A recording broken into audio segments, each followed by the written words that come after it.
இன்னைக்கு கொத்தமல்லி காஃபி எப்படி செய்யலாம்னு பார்க்கலாம்.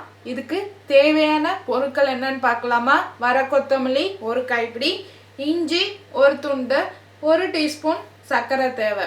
இப்போ எப்படி செய்யலாம்னு பார்க்கலாம். இந்த கொத்தமல்லி காஃபி சளி பிடிச்சிருக்கவங்களுக்கு இரும்பல் வந்தால் குடிக்கலாம். தினைக்கும் குடித்தா கூட இதுக்கு உடம்புக்கு ரொம்ப நல்லது. ஜீரண சக்தி இது அதிகரிக்கும். இப்போ பாருங்கள், வெறும் வடை சட்டியில் கொத்தமல்லியை போட்டு நல்லா வாசனை வர வரைக்கும் நல்லா வறுக்கணும். நல்லா வறுப்பட்டாலாம் நல்லா கொதிச்சா நல்லா அந்த காரம் நம்மளுக்கு தொண்டைக்கு உரைக்கும்.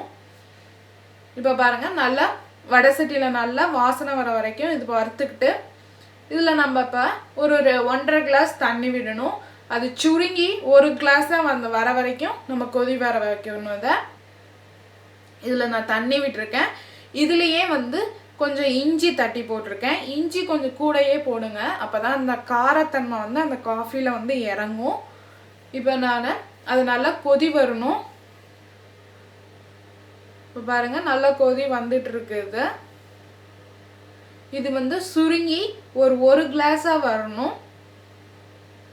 இப்போ நல்லா கொதி வந்துட்டுருக்கு.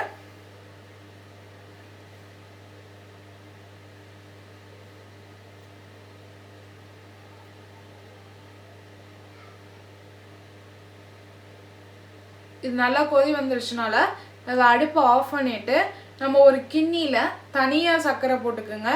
ஏன்னா இதை நம்ம இப்போ காலையில் இந்த காஃபி குடிச்சிங்கன்னா சாயந்தரமும் இந்த காஃபி போட்டு வேஸ்ட் பண்ணாமல் இன்னொரு தட்டி போட்டு குடிச்சிக்கோங்க.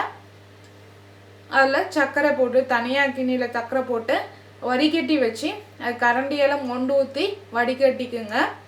இப்போ கொத்தமல்லி காஃபி ரெடி ஆகிடுச்சு. செஞ்சு பார்த்துட்டு கமெண்ட்ஸை போடுங்க. எங்கள் சேனலை சப்ஸ்கிரைப் பண்ணுங்கள். எங்கள் வெப்சைட்டை பார்த்துட்டு உங்கள் கமெண்ட்ஸை போடுங்க. எங்கள் சேனலை லைக் பண்ணுங்கள். வீடியோ பார்த்ததுக்கு நன்றி.